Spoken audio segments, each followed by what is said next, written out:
Hello, my name is Fiction, and I will be reading a story that I wrote. Before I get to that, I'd just like to say that I have a podcast on Spotify.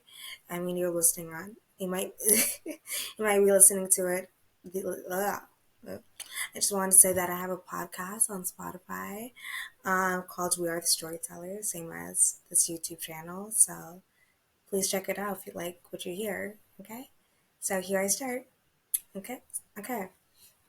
The ball gown. This ball gown was nothing extraordinary. It was made out of cotton with wire boning and tooled to make the skirt look as full as it could without swallowing the wearer whole. It was a simple dress, nothing special about it. However, this dress appeared in only three people's lives, just at the right moment before it was locked away in a museum to capture the year it made. The first person. Annabeth was the ordinary 17-year-old girl who felt invisible everywhere she went. She never allowed herself to feel excited or get happy about a situation because she knew it was never going to be because she knew it was never going to turn out for the better. But there was one night she was really hopeful for, and that was prom.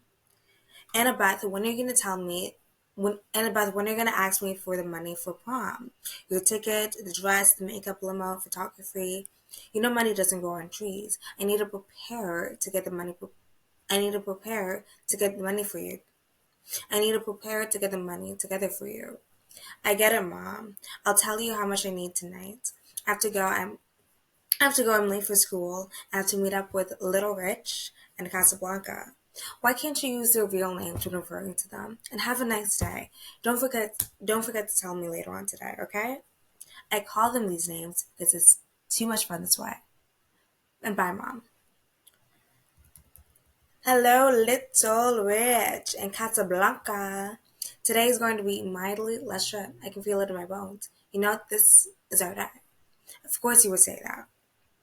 Of course you would think so, Annika. Annika, for you are a forever optimist. Even when there is nothing to be optimistic about. There you are. Little Rich, aka Verity, said with the enthusiasm of a four-leaf clover. Come on, what's there not to be optimistic about? The classes we have to go to for 8 hours, with feeling of dread when we inevitably are confronted by other people. So much to look forward to, stated by Casablanca, aka Dylan.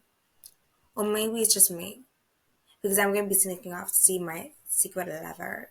Yes, me and my secret lover are not dead yet, but with all honesty, with my luck, we'll be done any day now. Annabeth exclaimed. But, she continued, until that day comes, I'll be less pessimistic than usual. What's up with you guys? They would have answered they would have answered for not the bell so rudely interrupted their conversation. Once the bell went off, they each dispersed to their own rooms slash first periods. The first period flew by for Annabeth because she was looking forward to meeting up with her secret lover. Once the bell rang for third period, she went to their classroom for attendance. Mrs. Potato Head, since we're done with the attendance, can I use the bathroom right now? I feel like I'm about to burst out of nowhere. So can I go? A simple "can I go to the restroom" would have sufficed. Yes, take the hall room pass as you on your way out, Mrs. Potato Head said. Thank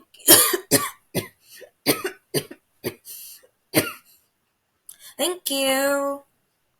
As Annabeth walked away, walked further into this walked further into a deceptively empty classroom, she could see her lover boy in the corner of the classroom.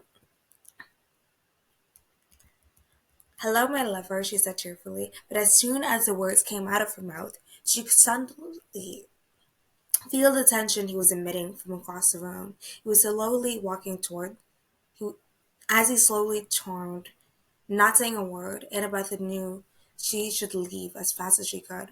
However, she was too late.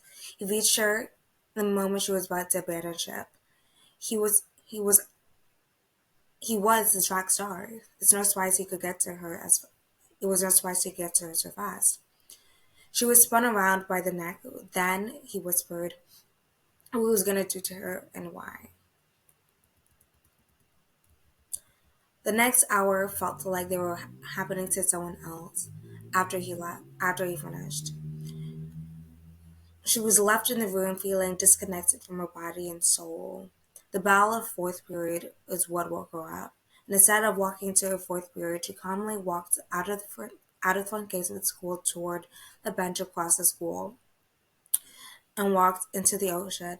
Now Annabeth was not trying to kill herself. This was, however, the only thing she could think of to make herself clean again.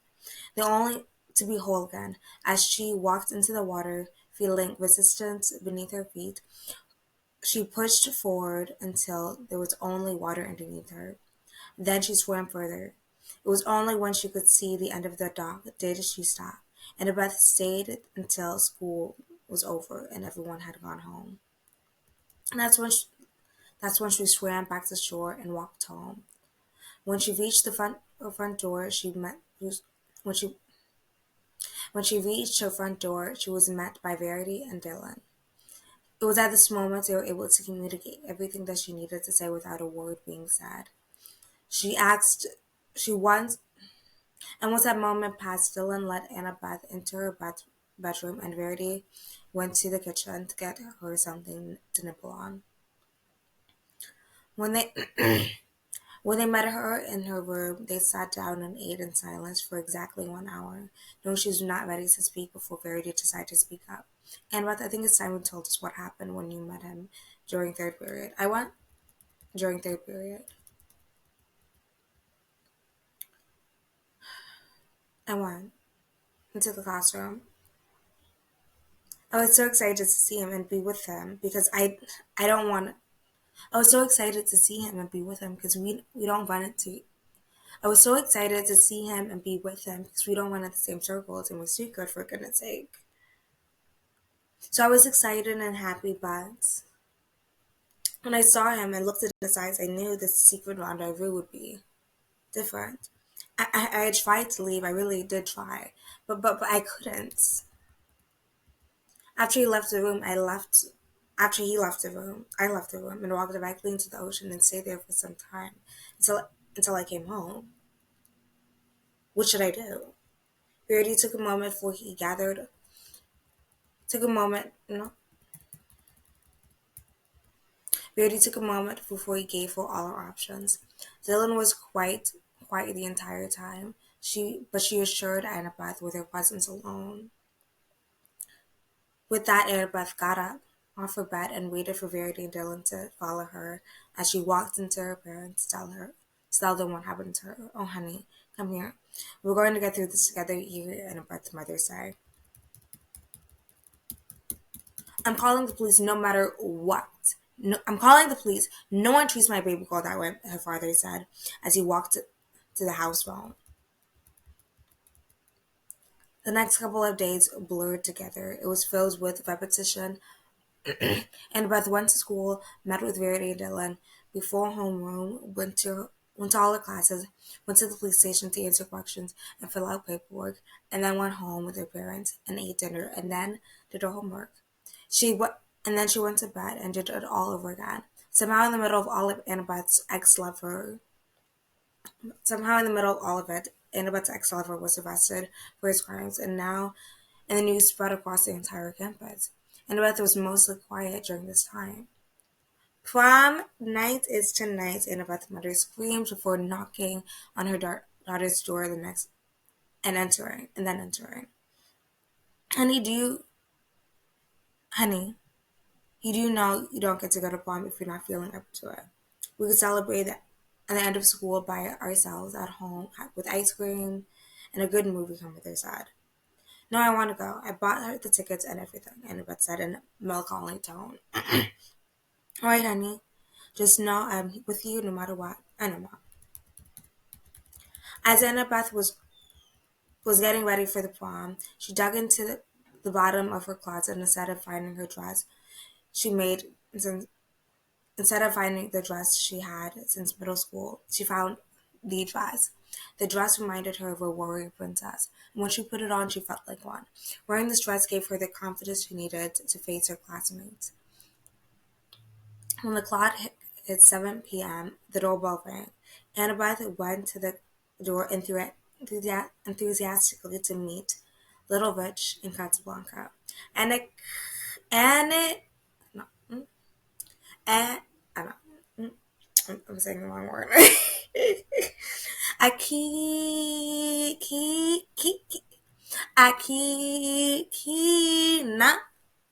It's been too long, my friend, Little Rich said. I know, Little Rich. I, I know I had Little Rich, Casablanca, and I said, now let's go to this prom and get it tomorrow, Casablanca said. And things were never the same as before for Annie Pat. And she knew that with the support of her friends and family, she would be alright in the end.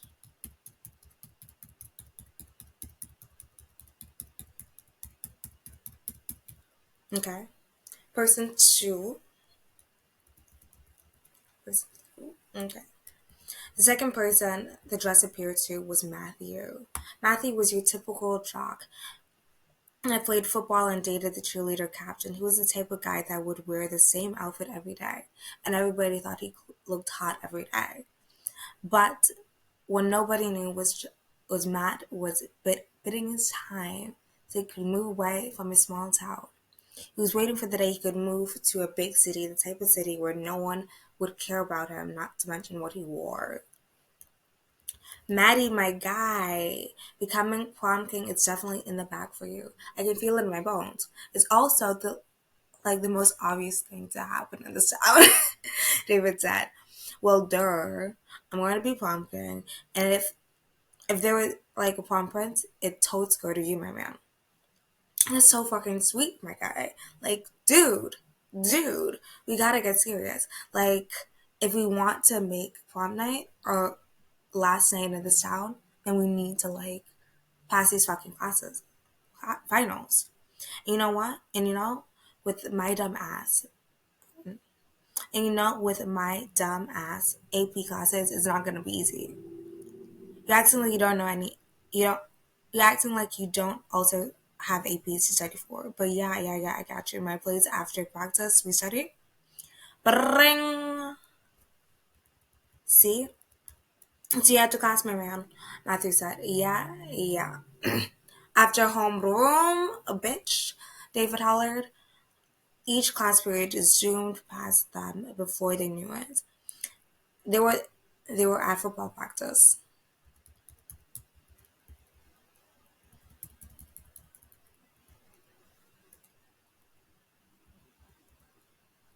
Listen, you morons. Next Friday is the final game of the year, not to mention quarter of the team's last game.